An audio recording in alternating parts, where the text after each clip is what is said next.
యేసుక్రీస్తు వారి పరిశుద్ధమైన నామంలో ఈ యొక్క అపోస్తుల కార్యములనే బైబిల్ తరగతి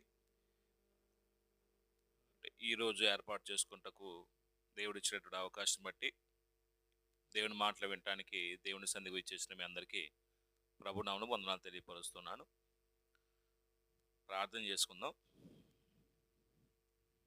ప్రార్థన. మహోన్నతుడ మహాగండు అయినటువంటి మా తండ్రి, కృపాసత్య సంపూర్ణకు మా దేవ, మీ అత్యున్నతమైన పరిశుద్ధమైన ఘనమైన నామాన్ని బట్టి మీకు కృతజ్ఞతాస్తుతులు స్తోత్రం తెలియపరుస్తూ ఉన్నాము. మమ్మల్ని ప్రేమించి మీ కృప మీ క్షేమం మాకు అనుగ్రహించి ఇప్పటి వరకు మమ్మల్ని సజ్జులుగా ఉంచినందుకు స్తుతులు తండ్రి. ఒక ప్రత్యేకమైన సందర్భాన్ని బట్టి తండ్రి, మేము ఈ రాత్రి ఇలాగా కలుసుకొని అపోస్తుల కార్యములు అనే పుస్తకాన్ని మేము మీ గ్రంథాన్ని ఆధారం చేసుకుని నేర్చుకునే ఉండగా అందులో ఆత్మ సంబంధమైన స్తోత్రాలు మేము విని మా విశ్వాసాన్ని మెరుగుపరుచుకోగలుగుటకు సుబుద్ధిని జ్ఞాన హృదయము మాకు కలుగు చేయమని ప్రార్థన చేస్తున్నాం. మీ సన్నిధిలో ఈ తరగతిలో పాల్గొన్న ప్రతి ఒక్కరిని కూడా మీరు దీవించండి, ఆశీర్వదించండి.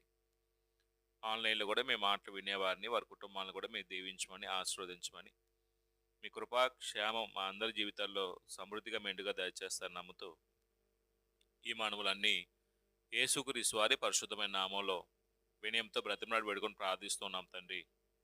ఆమేన్. మరోసారి మీ అందరికీ వందనాలండి.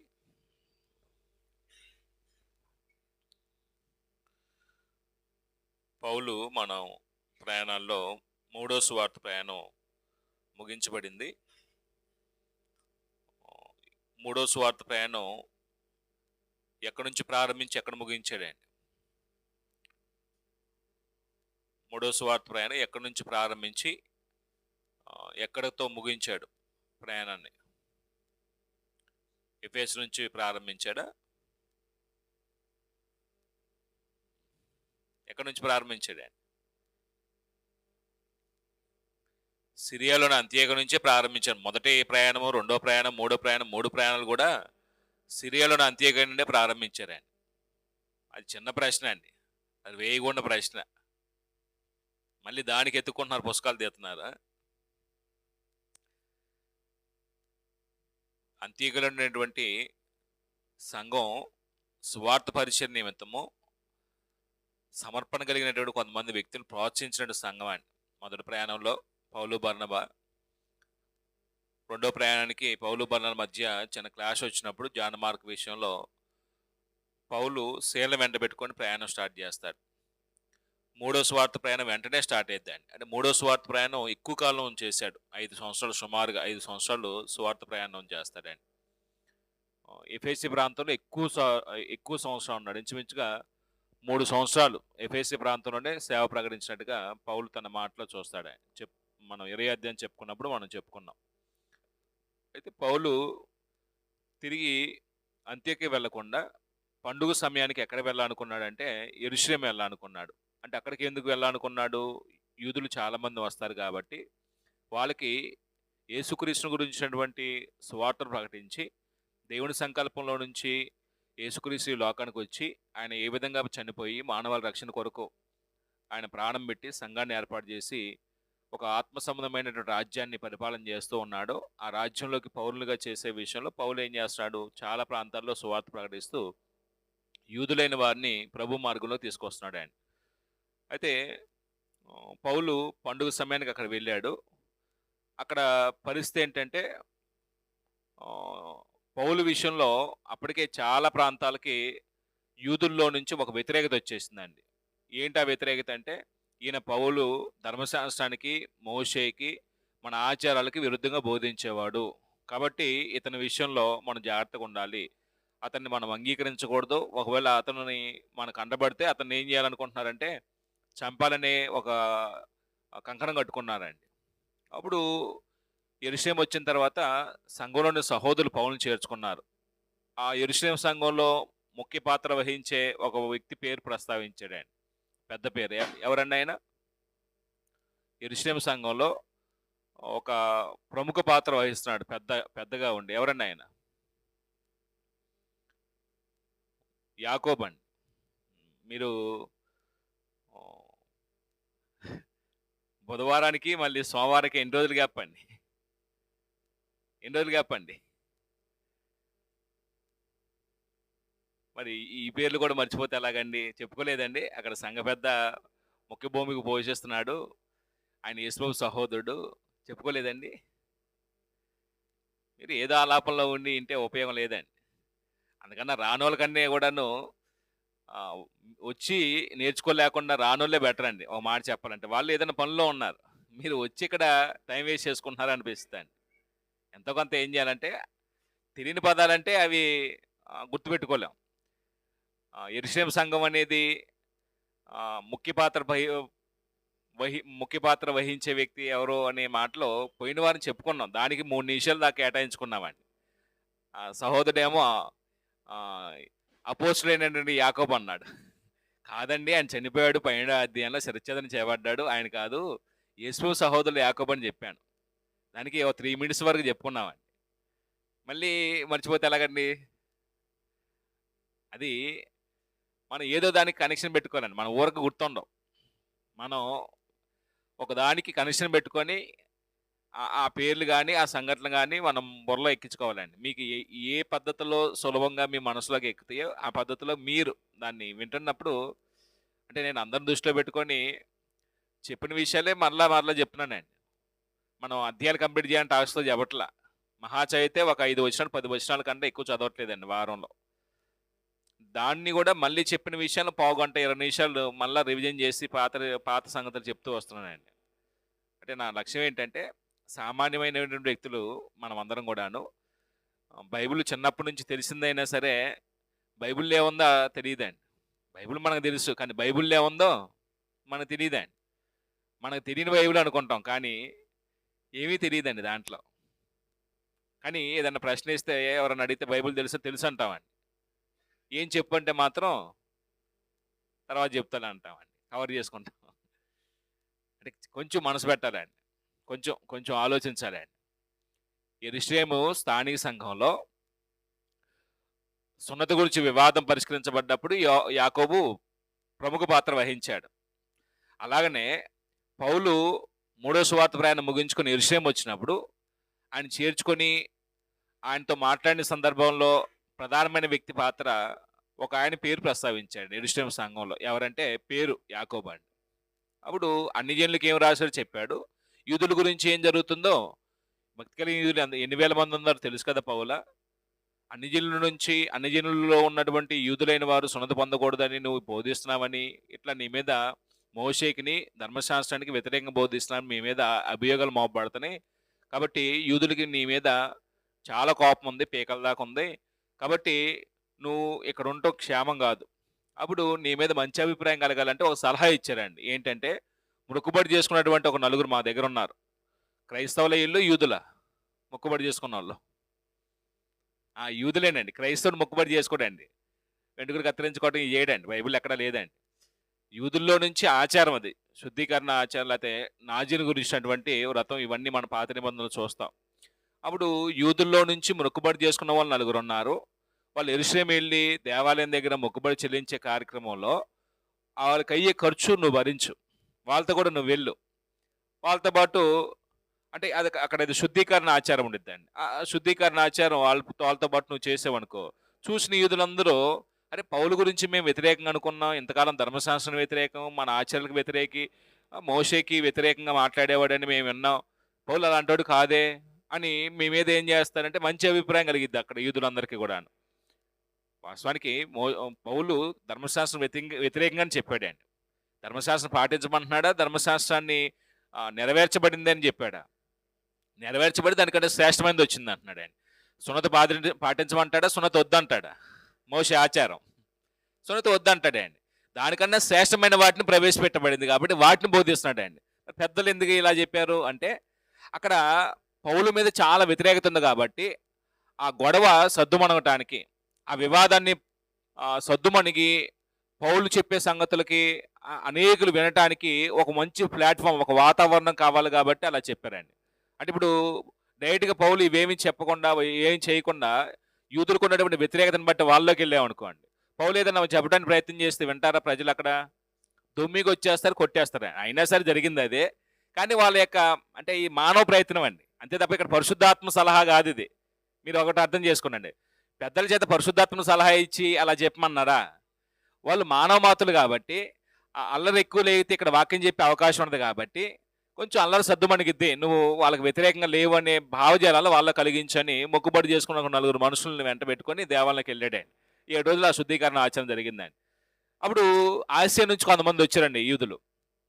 వచ్చి పౌల్ని ఎక్కడ చూశారు? యెరూషలేములో. అంటే యూదులు ఆ దేవాలయంలో చూశాడండి. దేవాలయం చూడంగానే వాళ్ళు ఎందుకు వచ్చాడు ఏంది ఏం విచారం చేయలేదండి, కేకలు పెట్టడం మొదలు పెట్టారండి. ఎందుకు కేకలు పెట్టారండి వాళ్ళు? ఈ యెరూషలేములో వీధుల్లో పౌలుతో పాటు ఈ ఆసియా వాడైనటువంటి తుకికేనా త్రోఫిము పౌలుతో పాటు ఉన్నాడంటండి, అన్యుడు.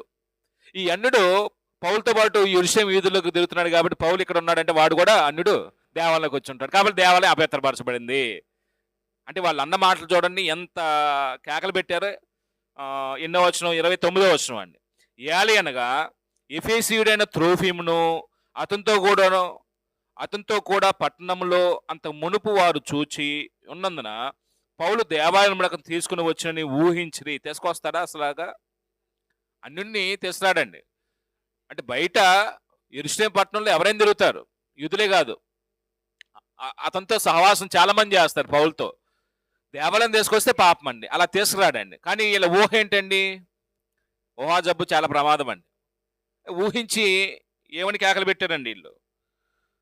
28వ వచనంలో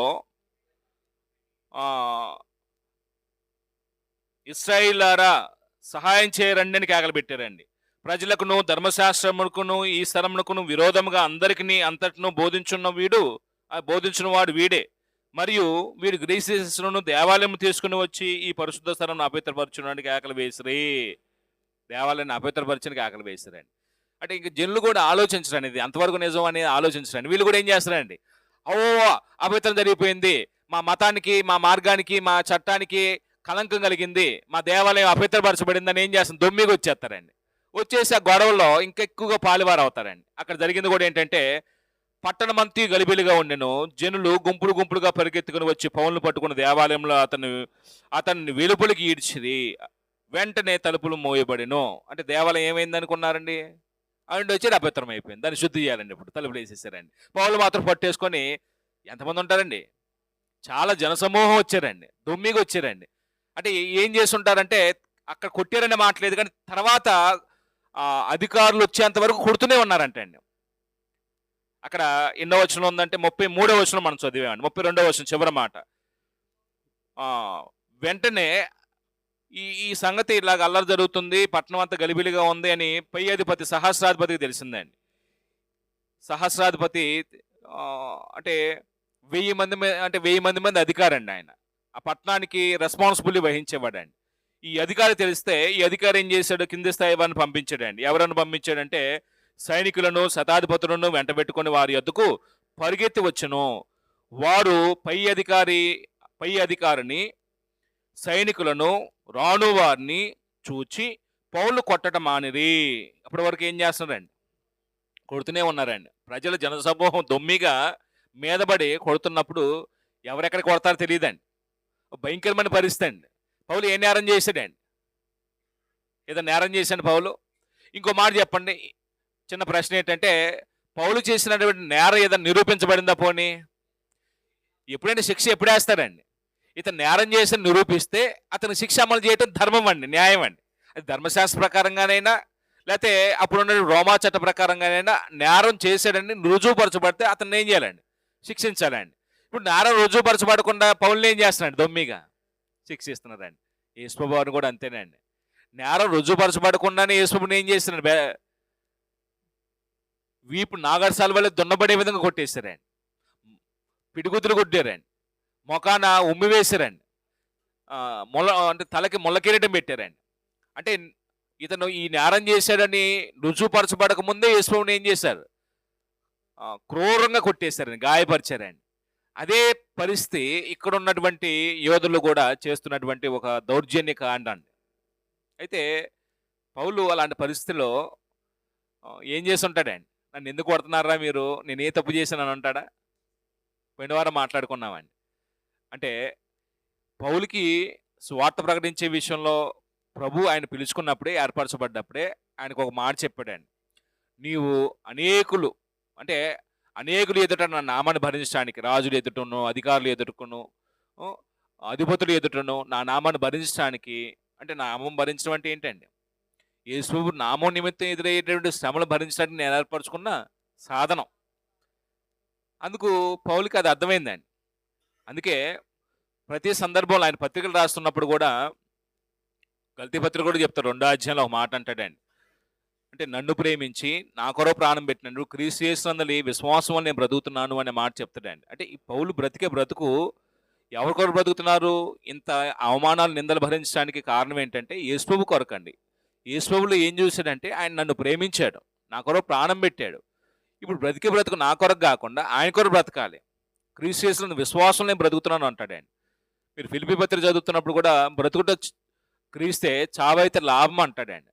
అంటే ఈ ప్రతి శ్రమ వెనకాల, ప్రతి ఇలాంటి కష్టంలో ఎదురవుతున్న ప్రతి సందర్భంలో కూడా ప్రభు కొరకు నేను ఈ శ్రమను అనుభవిస్తున్నాను.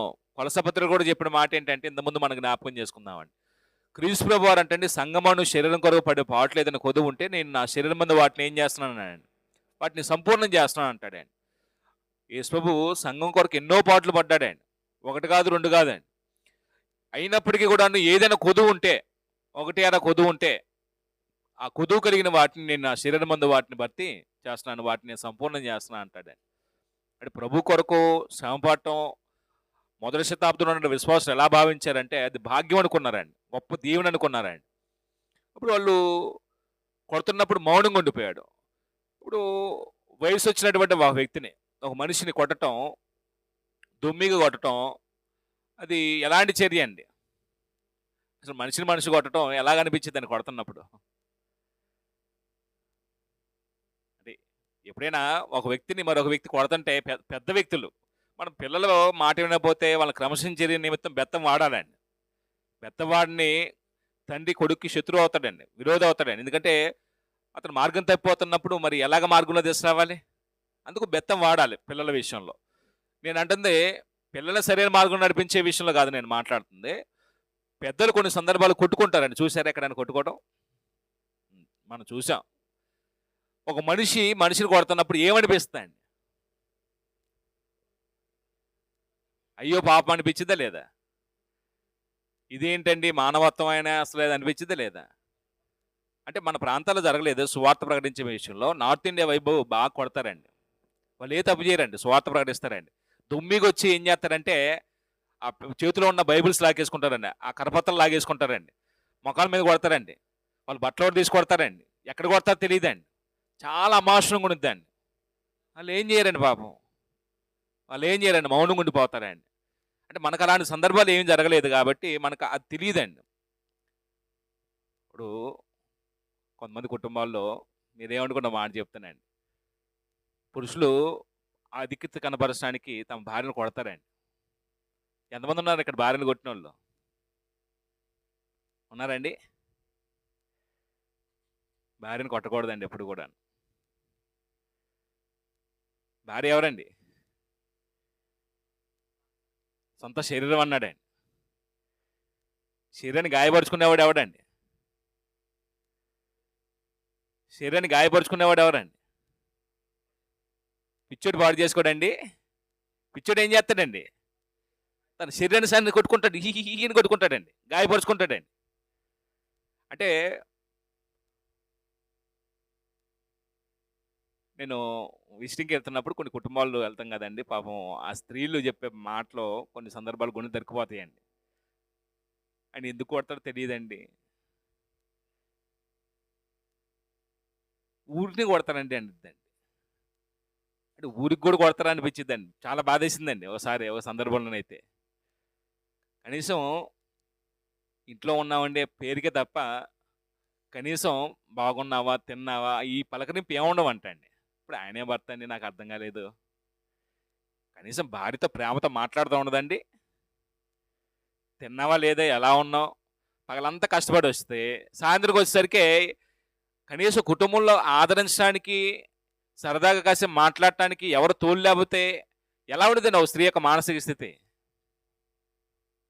మరి మరి ఆయనకి ఎలా మనిషి అనాలో ఏంటో మాకేం అర్థం కాలేదండి. ఊరినే కొడతారండి కారణం లేకుండానే. అదొక క్షోభండి మాకు అంటారండి స్త్రీలు. అంటే ఎవరు ఎవరిని కొట్టకూడదండి వాస్తవానికి. మనం ఏం చేస్తామంటే మనం పురుషులం కాబట్టి పురుష అహంకారంతో నేనేమైనా చేయగలను, నేనేం చేస్తా అంటే కొట్టేస్తామండి, తిట్టేస్తామండి, దూషిస్తామండి. అది దేవుడి యొక్క నియమం కాదండి. భార్యను కొట్టడం మాకు వాక్యం నేర్పిన అంటాడు జీవన్ గారు. భార్యను కొట్టేవాడు అంటే అండి పిచ్చివాడు అంటే అండి. ఎందుకంటే తన శరీరాన్ని ఎవడో కూడా గాయపరచుకోడు కదా, శరీరాన్ని ఎవడో కొట్టుకోడు కదా, కొట్టుకునేవాడు ఎవడంటే అండి పిచ్చోడండి. పిచ్చోడే చేస్తాడండి ఆ పనులు. అంటే ఒకవేళ వాక్యం తెలియనప్పుడు సోదరులు అన్నట్టుగా మనం ప్రవర్తించవచ్చు. విశ్వాసంలో ఒకవేళ అస్థిరులుగా ఉన్నప్పుడు మనం అలాగా ప్రవర్తించవచ్చు. భార్యనే కాదండి, ఎవరిని కొట్టకూడదండి. కొట్టే హక్కు మనకు లేదండి. అప్పుడు ధర్మశాస్త్రం ప్రకారంగా అయితే వాళ్ళని ఏం చేయొచ్చు అంటే రాళ్ళుచ్చుకుని కొట్టవచ్చు అండి. ఇప్పుడు ధర్మశాస్త్ర ప్రకారంగా తప్పు నిరూపించాలి లేదా? నిరూపించారు. మరి వీళ్ళు నిరూపించకుండానే దొమ్మిగొచ్చి ఏం చేస్తున్నారండి? కొట్టేస్తున్నారండి. అప్పుడు అల్లరి బాగా రేగిసిపోతున్నప్పుడు 34వ వచనంలో ఇతడు ఎవడు ఏం చేసినాడు అడుగా. 33వ వచనం అండి. అంటే పై అధికారి దగ్గరకు వచ్చి అతను పట్టుకొని 2 సంఖ్యలతో బంధించమని ఆజ్ఞాపించి. అంటే 2 సంఖ్యలతో ఎందుకు బంధించమంటున్నాడండి? అంటే ఈ ఎల్లరే అంతమంది జనసమూహం ఆయన మీద దొమ్మిగా రావటం, ఎంత ఖైదీ అయితే, ఎంత నేరస్తుడు అయితే, ఎంత ప్రమాదకారి అయితే అంతమంది వస్తారండి కొట్టడానికి. అంటే ఈయన యొక్క ఆలోచన ఏంటంటే, అధిపతి యొక్క ఆలోచన ఏంటంటే, మంచోడైతే ఇంతమంది ఆయన మీద కొట్టజేరుగా, అంతమంది కొట్టడానికి రారుగా.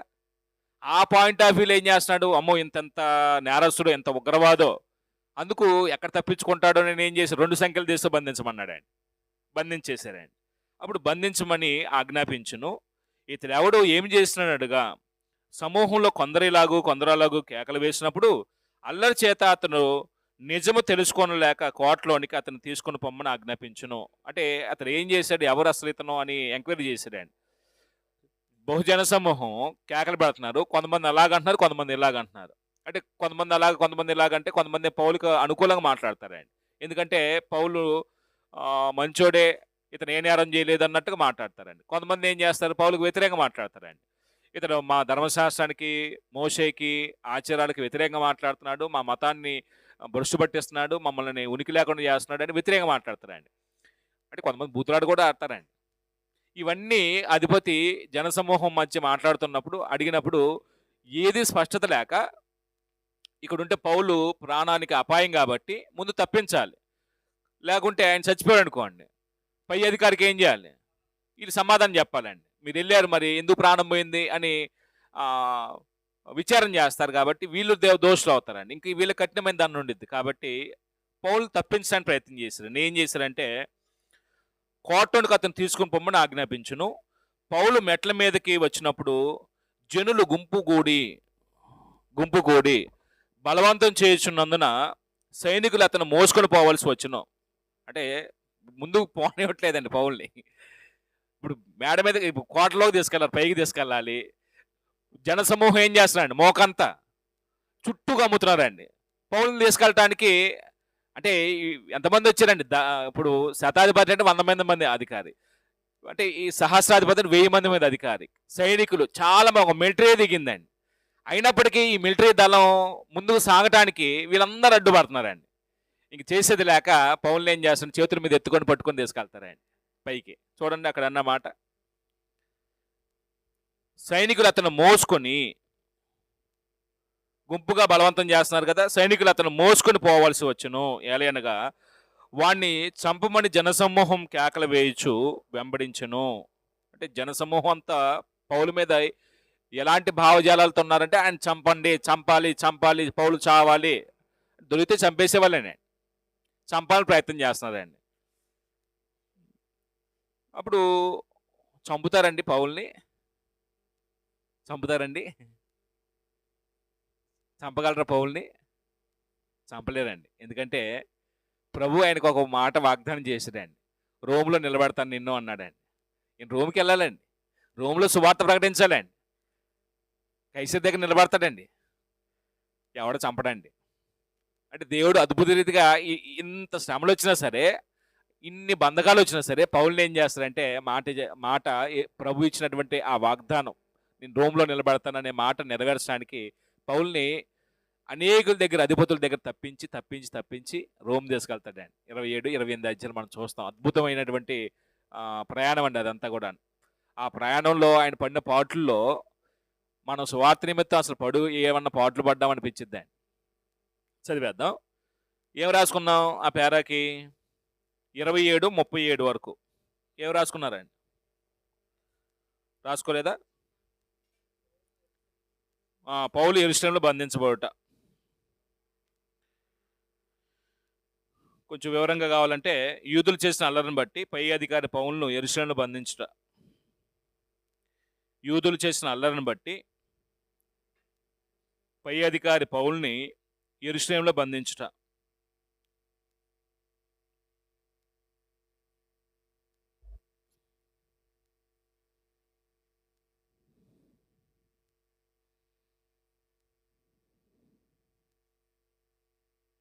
చివరి పేరా ఉంది, అది ఒకటి చదువుకొని మనం ముగించుకుందాం. అప్పుడు 37వ వచనం నుంచి, వారు పౌలును కోటలోని తీసుకొని పోవనై ఉండగా అతడు పై అధికారం చూచి, అంటే ఇప్పుడు కోటలో తీసుకెళ్ళబోతున్నాడండి. పౌలు పై అధికారం చూసి, ఎవరండి ఈ అధికారి? సహస్రాధిపతి. అంటే సహస్రాధిపతి మనం ఒకవేళ 23వ అధ్యాయం చదివినప్పుడు ఆయన పేరు కనపడుద్దండి. క్లౌదియా లూసి అనే పేరు కనపడుద్దండి. ఆయనే అనుకుంటా. అంటే క్లౌదియా లూసి అప్పుడు 1000 మంది మీద అధిపతి అండి అక్కడ, సహస్రాధిపతి. ఆ సహస్రాధిపతికి ఒక విన్నపాన్ని చేసుకుంటున్నాడు పౌలు. నేను మాట్లాడవచ్చా? చూడండి ఆ మాటలు ఎలా అన్నాడో. వారు పౌల్ని కోటలోనికి తీసుకుని పోవాలని ఉండగా అతడు పై అధికారం చూచి, నేను నీతో మాట్లాడవచ్చునా అని అడిగాను. అప్పుడు ఏ భాషలో అడుగుంటాడు ఈయన? తర్వాత ఉందండి.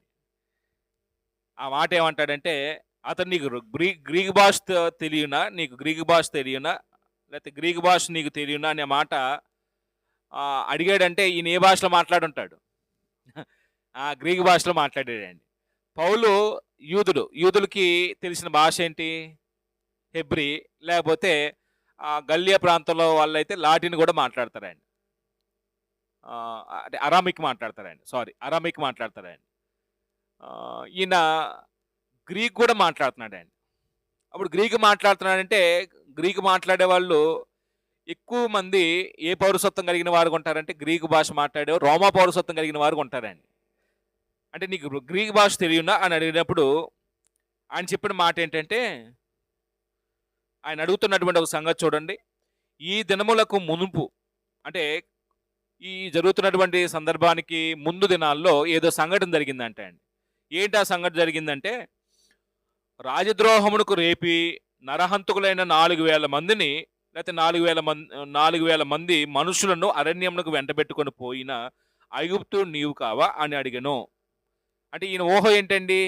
ఈ సహస్రాధిపతి యొక్క ఊహ అంటే ఎంత క్రూరమైనటువంటి ఖైదీ అయితే ఇంతమంది ఇతని హాని చేయడానికి వస్తారు, చంపడానికి వస్తున్నారు, కేకలు పెడుతున్నారు. ఇతను 2 సంఖ్యలతో బంధించాడు. ఒకటండి. అంటే ఇది ఎక్కడికి వేసాడంటే, 4000 మందిని పోగేసి రాజద్రోహం, అంటే రాజు ద్రోహం తలపెట్టడానికి కొంతమందిని, అంటే కొన్ని ప్రాంతాల్లో ఇప్పుడు ప్రభుత్వాలు వ్యతిరేకంగా కొంతమందిని ఏం చేస్తారంటే, వాళ్ళని ఏమంటారు, తీవ్రవాదులు ఉంటారు చూడండి. మీకు ఆ మాట మనకు బాగా అర్థమైద్దండి. తీవ్రవాదులు ఉంటారు చూడండి. అంటే ప్రభుత్వ నాయకులకి, ఆ పాలకులకి, రాజులకి వ్యతిరేకంగా కొంతమంది ఏం చేస్తారంటే కుట్ర చేస్తారండి.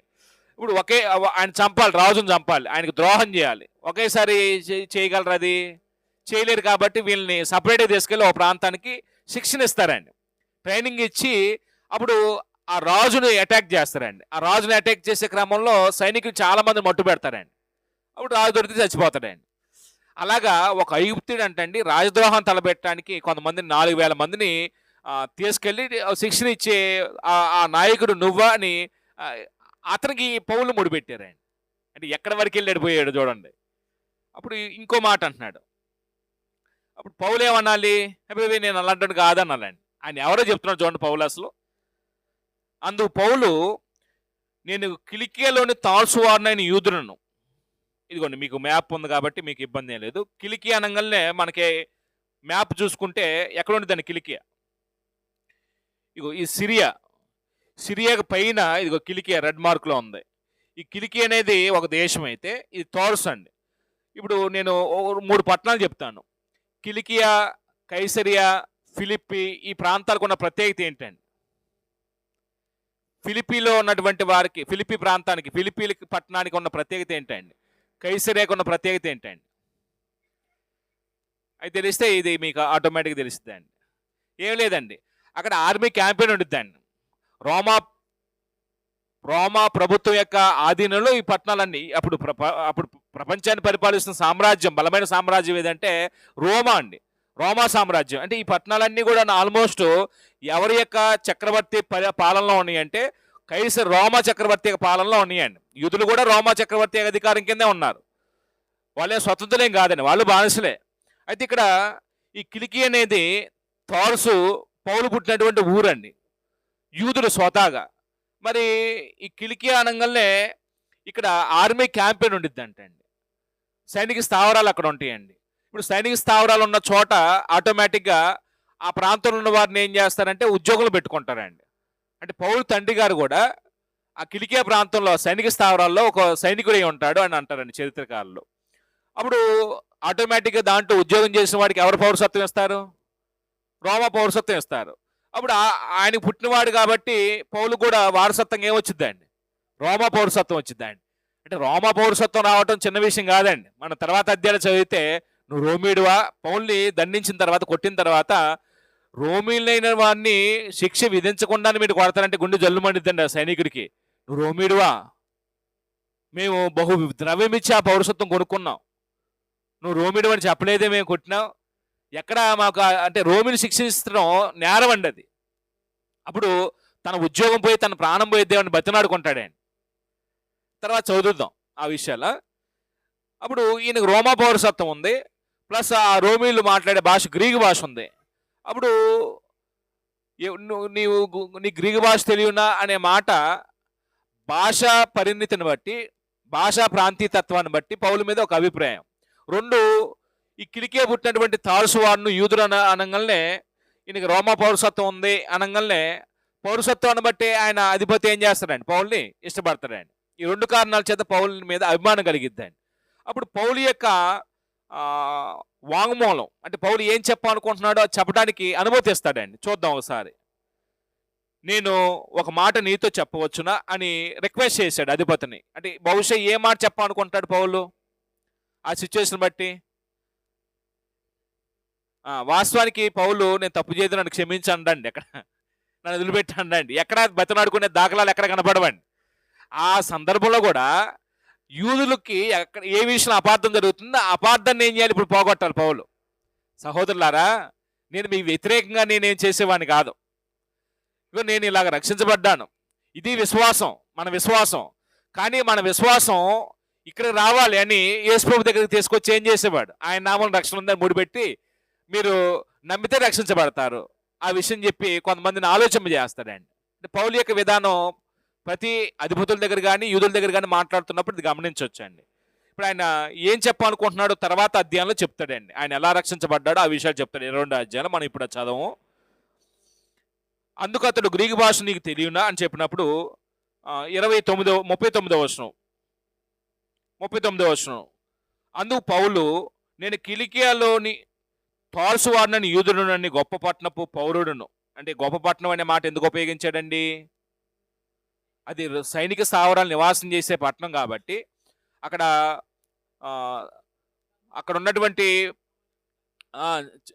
ఉన్న వారందరికీ కూడా నా పౌరసత్వం వచ్చింది కాబట్టి వారు మిగిలిన వాళ్ళతో పోలిస్తే చాలా ఉన్నతమైనటువంటి ప్రజలుగా చిత్రీకరిస్తారండి రోమా అధిపతులు వాళ్ళని. అప్పుడు జనములతో మాట్లాడుటకు నాకు సెలవిమ్మని వేడుకొనుచున్నాను చెప్పాను. అంటే ఒక మాట సెలవిస్తావా? మాట్లాడతాను, అనుమతిస్తావా అని అడిగినప్పుడు ఎవరితో మాట్లాడటానికి అనుమతి కోరుతున్నాడు పౌలు? అక్కడ ప్రజలందరూ కదా వ్యతిరేకత పౌలు విషయంలో. అప్పుడు జనములతో మాట్లాడటకు సెలవిస్తావని నేను వేడుకొన్నాడంటండి. జనులతో మాట్లాడటకు నాకు సెలవిమ్మని వేడుకొనుచున్నాను చెప్పాను. అప్పుడు ఆయన ఏం చేస్తాడు? ఆయన మీద గౌరవంతో, పౌలు మీద ఉన్నటువంటి గౌరవంతో ఎలా వచ్చిందండి ఇది గౌరవం? ఒకటి, ఆయన గ్రీకు భాష మాట్లాడేవాడు కాబట్టి ఆ భాష, అంటే ఇప్పుడు మనం తమిళనాడు వెళ్ళామనుకోండి ఉదాహరణకి, అక్కడ ఏదో తెలుగు ఉద్యోగం ఉన్నాడు. ఇప్పుడు మనం అక్కడికి వెళ్ళి ఏదైనా పని నిమిత్తం వెళ్ళామనుకోండి, ఆ ఉద్యోగికి తెలుగు మాట్లాడుతున్న మన పట్ల ఏం కలిగిద్దండి? సానుభూతి కలిగిద్దండి. అలాగండి. అంటే ఈ భాష ప్రాంతీయతత్వం అనేది కొంతమందికి ఆకర్షణీయంగా ఉండిద్దండి. అలాగనే పౌరసత్వం కూడా, రోమా పౌరుడు అనగానే కూడా కొంత అదొక గౌరవం అండి. అప్పుడు 40వ వచనంలో అతడు సెలవిచ్చిన తర్వాత పౌలు మెట్ల మీద నిలబడి జనులకు చేసేగ చేసెను. వారు నిశ్శబ్దంగా ఉన్నప్పుడు అతడు హెబ్రీ భాషలో ఇట్లనెను. అంటే చేసేగ చేశాను. జనులందరూ కేకలు పెడుతుంటారు కదా, అప్పుడు మెట్ల మీద నిలబడి అలాగా ఇంకా పైకి వెళ్ళిపోలేదండి, కోటలోకి వెళ్ళా. అంటే పైకి ఎత్తేసాడు తీసుకెళ్ళటానికి. అప్పుడు అధిపతి చూసి అధిపతితో ఒక రిక్వెస్ట్ పెట్టుకున్నాడు, నేను నీతో అంటే ఒక మాట అడగవచ్చు అని. అప్పుడు ఆయన అపార్థం చేసుకొని ఆయన మీద ఊహతో, ఐగుప్తుడు ఒకడు రాజద్రోహం చేయడానికి 4,000 మందిని పోగేసుకుని పోయాడు, అల్లో వాడువా నువ్వు అని అన్నాడండి. అప్పుడు తాను ఎవరో చెప్పుకున్నాడండి. అప్పుడు తాను ఎవరో అర్థమైన తర్వాత ఆయన మీద గౌరవం ఏర్పడిందండి. అప్పుడు మాట్లాడటానికి అనుమతించాడు. సహోదరులందరికీ చేసి నిమ్మలపరిచి హెబ్రీ భాష ఇలా మాట్లాడుతున్నాడండి. అంటే ఇప్పుడు పౌలుకి ఎన్ని భాషలు వచ్చండి దీన్ని బట్టి? యూదులతో మాట్లాడుతున్నప్పుడేమో హెబ్రీ భాష మాట్లాడతాడు, అధికారులతో మాట్లాడుతున్నప్పుడేమో గ్రీకు భాష మాట్లాడతాడు. అంటే కొంతమంది ఎవరితో ఏ భాష మాట్లాడితే ప్లీజ్ అవుతారో పౌలుకి ఇది కూడా తెలుసండి. అంటే దీన్ని బట్టి స్వార్థ ప్రకటించే వారికి తెలుగు ఒక్కటే కాకుండా ఇతర భాషలు కూడా తెలియాలండి. అంటే మన దేశంలో సేవ చేయాలంటే హిందీ, తెలుగు తెలిస్తే సరిపోద్దండి. ఇతర దేశాలకు వెళ్ళాలంటే ఇంగ్లీష్ తెలియాలండి. ఈ మూడింటి మీద పట్టుంటే మాత్రం, అంటే ఇప్పుడు నేర్చుకొని సేవ చేసే పరిస్థితి లేదు, కానీ మన పిల్లలకి ఏం చేయొచ్చండి? ఇంగ్లీష్ బాగా నేర్పించాలండి. ఇంగ్లీష్ వస్తే ఏ దేశం వెళ్ళి వాక్యం చెప్పగలరండి. హిందీ వస్తేనేమో మన నార్త్ ఇండియా వైపు వెళ్ళి వాక్యం చెప్పొచ్చండి. నార్త్ ఇండియాలో తెలుగు మాట్లాడితే గౌరవించండి, చాలా చిన్నచూపు చూస్తారండి వాళ్ళు తెలుగుని. ఇంగ్లీష్ అంటే అందరూ వాళ్ళు అర్థం చేసుకోకపోయినా హిందీ అర్థం చేసుకుంటారండి. అంటే కొంతమంది మాతో పాటు ట్రైనింగ్ అయిన వాళ్ళు హిందీ, ఇంగ్లీష్ కొంతమంది అవగాహన వచ్చిందండి, నాకు రాలేదండి. రైట్. ఇక్కడ ఏ పేరా అంటే ఈ పేరాకి ఏ మార్చి గుర్తుపెట్టుకోవచ్చు అండి? ఈ పేరాన్ని ఏ మార్చి అది గుర్తుపెట్టుకోవచ్చు? అంటే పౌలు ప్రజలతో మాట్లాడుటకు పై అధికారి అనుమతించుట. పౌలు కోటలో తీసుకుపోతున్నప్పుడు ఒక మాట చెప్పవచ్చా అని అడిగాడు కదా, అధిపతి దాన్ని పర్మిషన్ ఇచ్చాడు. అదే రాసుకుందాం. పౌలు ప్రజలతో మాట్లాడుటకు పై అధికారి అనుమతించుట. పౌలు ప్రజలతో మాట్లాడుటకు పై అధికారి అనుమతించుట.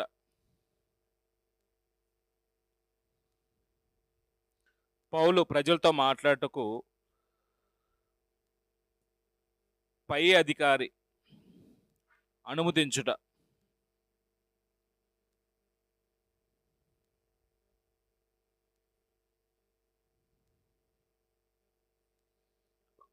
ఇరవై అధ్యాయం ఏ మాట చేత గుర్తుపెట్టుకుందామండి? 21వ అధ్యాయాన్ని మనం ఏ మాట చేత గుర్తుపెట్టుకుందాం? పౌలు అపోస్తలుడైన పౌలు ప్రయాణం ముగింపు, యెరూషలేములో బంధించబడుట. ఈ రెండు విషయాలు గుర్తుపెట్టుకుందామండి. ప్రయాణం ముగింపు, పౌలు ప్రయాణం ముగింపు, యెరూషలేములో బంధించబడుట.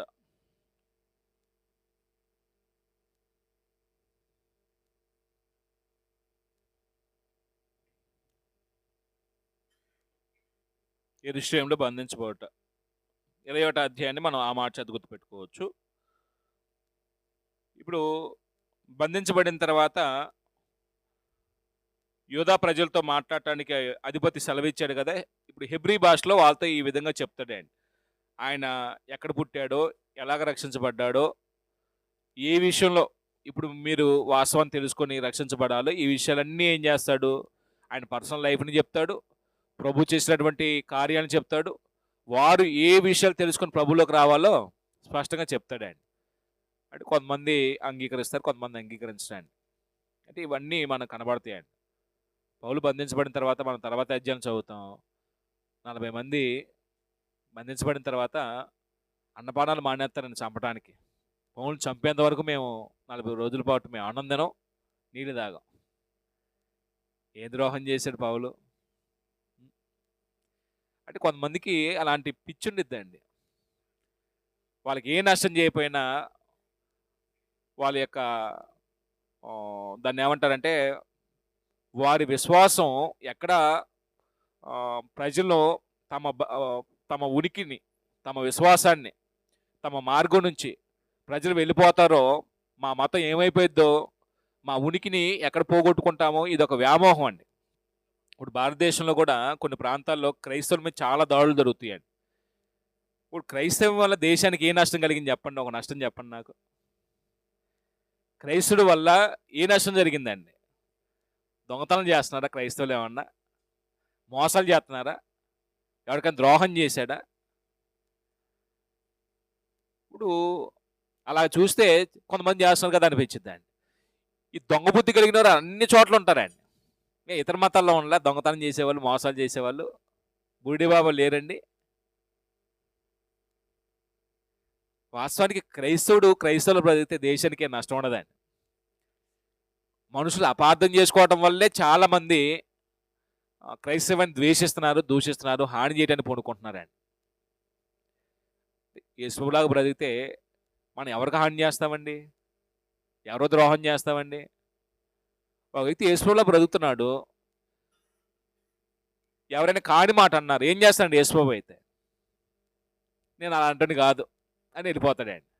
యేసుని అన్నారు లేదా? తిండిపోతున్నారు, త్రాగుబోతున్నారు, పాపులతో సొంగలతో స్నేహం చేసేవాడు అన్నారు. యేసుబాబు పళ్ళు బిగబట్టేసేసి రోడ్డెక్కేసేసి ఎవడ్రా అందే, నేను అలాంటి వాడిని నువ్వు చూసారు అన్నాడండి యేసుబాబు. మౌనంగా ఉన్నాడండి. ఎందుకు? ఆయన అలాంటి కాదు కాబట్టి. ఇప్పుడు మనల్ని ఎవరైనా అంటే మనం ఏం చేస్తామండి? వాళ్ళు అన్నదే 4 వడ్డిస్తామండి. అంటే మనల్ని బట్టే క్రైస్తవం ఏమవుతుందండి? దూషించబడుతుందండి. నిజంగా క్రీస్తులాగా బ్రతికితే మనం ఎవరికి ద్రోహం చేయవండి, ఎవరిని పల్లెత్తి మాట అనవండి, ఎవరికి అన్యాయం చేయవండి, ఎవరిని మోసం చేయవండి. ఒకవేళ మనల్ని ఎవరైనా కాని మాట అన్నా, మనల్ని కొట్టినా, దూషించినా, యేసుప్రభు మనకన్నా ఎక్కువ దూషించబడ్డాడు, సంపెట్టబడ్డాడు, బాధించబడ్డాడు కదా అని సహించి ఏం చేస్తాడండి? విశ్వాసాన్ని మెరుగుపరుచుకొని ప్రయత్నం చేస్తాడండి. అంటే మనం అనుకుంటాం ఎవరికి లేని కష్టాలు, శ్రమలే మనకు వస్తున్నాయి అనుకుంటామండి. ఎవరికి లేని వస్తున్నాయా? పూర్వం ఉన్నందున్న విశ్వాసం అందరికీ కష్టాలు ఉన్నాయా? మొట్టమొదట నీతికి బ్రతుకుతూ కూడా శ్రమ పొందిన వాళ్ళు ఎవరు కనబడతారండి? యోబు కంటే ముందెవరు లేరా? మోషే కంటే ముందెవరు లేరా? అబ్రహాం కంటే ముందెవరు లేరా? ఆదా నీతి నిమిత్తం కాదండి. ఆదాము ఆ కేటలో ఉండడండి. అసలు నీతిగా శ్రమ పొందాడు ఆదాము.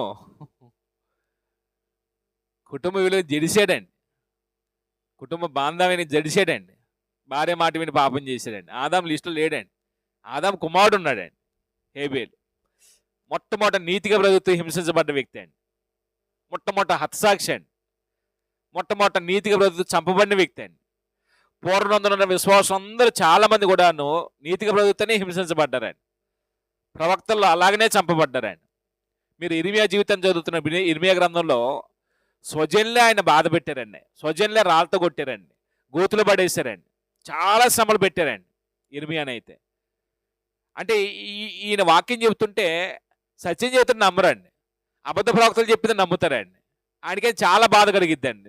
వీళ్ళు నమ్మరు కాబట్టి నేను చెప్పను అనుకుంటాడండి. చెప్పబోతే ఆయన ఎముకల్లో మంట మడుతుందండి. నేను చెప్పకుండా ఉండలేను అంటాడండి. మళ్ళీ చెప్పొద్దు అనుకుంటాడు, మళ్ళీ నువ్వు చెప్తాడండి. మళ్ళీ వాళ్ళు బాధ పెడతారండి ఆయన్ని. అంటే బైబిల్లో ఆయన ఎలా చచ్చిపోయాడు లేదు కానీ ఆయన కూడా చంపబడ్డాడంటే రాళ్ళతో కొట్టబడి. స్టెఫన్ ఎలా చచ్చిపోయాడండి? రాళ్ళతో కొట్టబడి చచ్చిపోయాడండి. యాకోబు ఎలా చంపబడ్డాడండి? మెడక నరికి పడేశారండి, శిరచ్ఛేదన చేశారండి.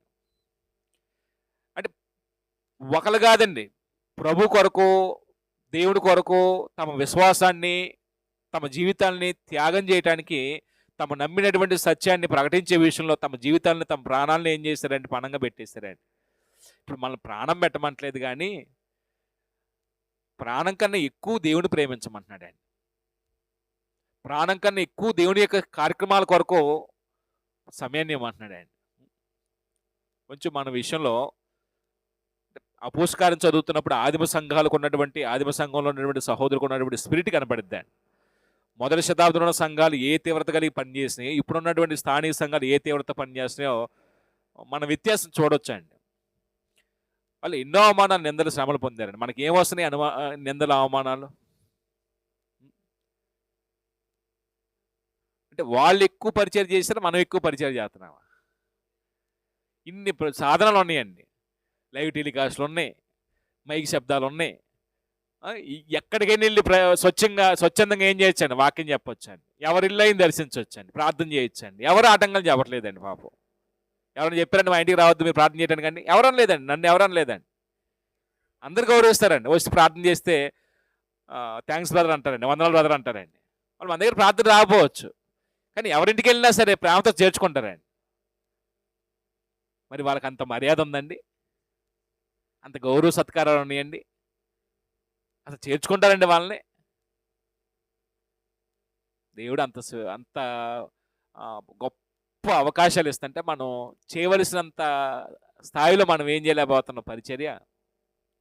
ఎందుకు చేయట్లేదండి? బుధవారం పెట్టుకుంటాం కదా క్లాసు, అక్కడ వీధి సువార్త కొడుకు, అక్కడ వీధి సువార్త కొడుకు, చాలా పెడుతున్నాం కదా అంటామండి. అవి మన ఉనికిని కాపాడుకోవడానికి అవుతున్నాయి తప్ప దేవుని రాజ్యంలో కొంతమందిని చేర్చి దేవుని రాజ్య పౌలుగా మనం బ్రతుకుతూ కొంతమంది బ్రతికించే విషయంలో ఏ స్థాయిలో ఉన్నాయి, అవి ఎంతవరకు ఉపయోగపడుతున్నాయి ఒకసారి ఆలోచించండి మీరైనా నేనైనా. అంటే ఈ కార్యక్రమాలు మన ఉనికిని కాపాడుకోవడానికి అన్నట్లుగా ఉంటాయి తప్ప మనం ఎంతవరకు బ్రతుకుతున్నాం, మన బ్రతుకుల వల్ల ఎంతమందిని బ్రతికించగలుగుతున్నాం అనేది అది కూడా చూసుకోవాలండి మరి. అవునా కదా? వీళ్ళు బ్రతుకుతూ పరిచర్లో చేశారండి, దేవుడి పనిలో పాలు పంపులు పొందారండి, అనేకులకు ఆదర్శప్రాయంగా ఉన్నారండి. మన జీవితాల్లో మరి అలాగ పోల్చుకుంటే మన విశ్వాసాన్ని కొంచెం డెవలప్ చేసుకుంటామండి. అంటే మనం లోకంలో ఉన్నామని కాదు, లోకంలో నుంచి వచ్చాం, బ్రతికే స్థాయిలో ఇంకా కొద్ది స్థాయిని పెంచుకోవాలండి. అది బైబిల్లో మనం నేర్చుకునే విషయాలు. ఎందుకంటే ఇంతకుముందు ఈ విషయాలు ఏం తెలియదండి. తెలుసుకున్నప్పుడు ఏం చేయాలండి? తెలుసుకున్న దాన్ని ఆచరణలో పెట్టడానికి మనం సాధన చేయాలండి. రైట్, 22వ అధ్యాయం మనం వచ్చే వారం చదువుకుందాం. అంటే ఈ బుధవారం నేను అందుబాటులో ఉండకపోవచ్చు అండి, అందుకొరకు ఈరోజు పెట్టుకున్నాం. ఏదైనా క్లాసు ఇట్లా ముందు కానీ తర్వాత కానీ పెడుతున్నప్పుడు అంటే ఒకే ఊర్లో ఉంటారు కాబట్టి మీరు ఏం చేయాలంటే అందరికీ సమాచారం తెలియపరచాలండి. సమాచారం తెలిసి రాకపోవటం వాళ్ళ తప్పు అయిద్దండి, సమాచారం తెలియపరచకపోతే అది మనది తప్పు అయిద్దండి. అందుకు సహోదరులకి అందరికీ ఇది దాన్ని ఏమంటారు, ఫోన్లో పెడతాం కదా దాన్ని ఏమంటారండి, వాట్సాప్. అందరికీ వాట్సాప్ ఉండకపోవచ్చు, అందరూ వాట్సాప్లో ఉన్న టైంకి చూసుకోకపోవచ్చు అండి. అందుకే ఏం చేయాలి, మీరు ఒక ఊర్లో ఉండేవాళ్ళు కాబట్టి ఒకరికొకరు సమాచారం పాస్ చేసుకోవాలండి, కొంచెం సిద్ధపడే విధంగా పురికొల్పుకోవాలండి. అంటే బుధవారం అంటే ముందుగా క్లాస్ ఉండిద్దని సిద్ధపడతారండి. అది ఈరోజు నిర్ణయించుకుంది కాబట్టి దాన్ని కొంతమంది తెలియదండి, మిస్ అయిపోతారండి. అందుకు దాన్ని ఏం చేయాలంటే కొంచెం ముందుగా పాస్ చేసుకుంటే వాళ్ళు పనులు చేసుకునే వచ్చేవాళ్ళు వస్తారండి. చూడు ఎంతమంది మిస్ అయిపోయారు ఇలా. ఈ విషయాలు మళ్ళీ వాళ్ళకి చెప్పంగా ప్రార్థన చేసుకుందాం. పరలోకమందున్న మా తండ్రి, పరిశుద్ధుడగు మా దేవ, మీ యొక్క అపారమైన మీ ప్రేమను బట్టి, మీ కృపను బట్టి మమ్మల్ని ఇప్పటి వరకు సజ్జులుగా నుంచి మీ వాక్యం ద్వారా మా ఆత్మసమ జీవితాన్ని బలపరుచుకునేందుకు, ప్రోత్సహించుకునేందుకు మీరు ఇచ్చినటువంటి మీ కృపకై మీకు వేవేల కొలది కృతజ్ఞతాస్తుతులు, స్తోత్రం తెలియపరుస్తూ ఉన్నాం. మేము మీ వాక్యం నేర్చుకోవటం వల్ల మా ఆత్మసమ జీవితాన్ని మీరు కోరుకునే విధంగా వ్యక్తిగతంగా ప్రతి వారము మాకు మేము బలపరుచుకునేందుకు మేము ఆత్మీయంగా బలమునందుతూ అనేకులను బలపరిచే విధంగా, ప్రోత్సహించే విధంగా ఆ నియమాలను మేము అంగీకరించి బ్రతికే విషయంలో మీ కృప చూపించండి. ఆరంభ శతాబ్దంలో అక్కడ ఉన్నటువంటి ప్రభు యొక్క సంఘాలు ఎంత తీవ్రతతో మీ పని జరిగించారో, మీ సేవా పరిచర్య విషయంలో అక్కడ సువార్తీయులకి ఏ విధంగా సహకరించారో, వారు ఎదుర్కొన్నటువంటి ప్రతి ప్రతికూల పరిస్థితుల్లో, శ్రమల్లో, కష్టాల్లో, బాధల్లో, అది విశ్వాసాన్ని బట్టి కలుగుతున్నటువంటి శ్రమని, నీతిగా బ్రతుకుతున్నప్పుడు కలుగుతున్న శ్రమలని, ఆ శ్రమల్లో వారు ఎలాగా అతిశయించి మీ ద్వారా ఆ నిశ్చలమైనటువంటి స్వాస్థ్యాన్ని, పరలోకంలో మీతో ఉండే ఆ భాగ్యవంతమైనటువంటి ఉన్నతమైన స్థితిని పొందుకోగలగటానికి ఒక శుభప్రదమైన నిరీక్షణతో విశ్వాసాన్ని కొనసాగించారు. ఆ విశ్వాసము, ఆ నిరీక్షణ ఇప్పుడు నేటి దినాల్లో మేము కూడా కలిగి, విశ్వాసాన్ని బట్టి మాకు ఎదురవుతున్నటువంటి ప్రతికూల పరిస్థితుల్లో కూడా మేము ఎక్కడా విశ్వాసాన్ని పోగొట్టుకోకుండా, ఏ శ్రమ వచ్చినా, ఏ కష్టం వచ్చినా, బాధ వచ్చినా, మిమ్మల్ని కానీ మీ కుమారుడు క్రీస్తుని కానీ మేము వదిలిపెట్టకుండా మీ ఆత్మచేతమే నడిపించబడే విషయంలో మమ్మల్ని స్థిరపరచమని ప్రార్థన చేస్తూ ఉన్నాం.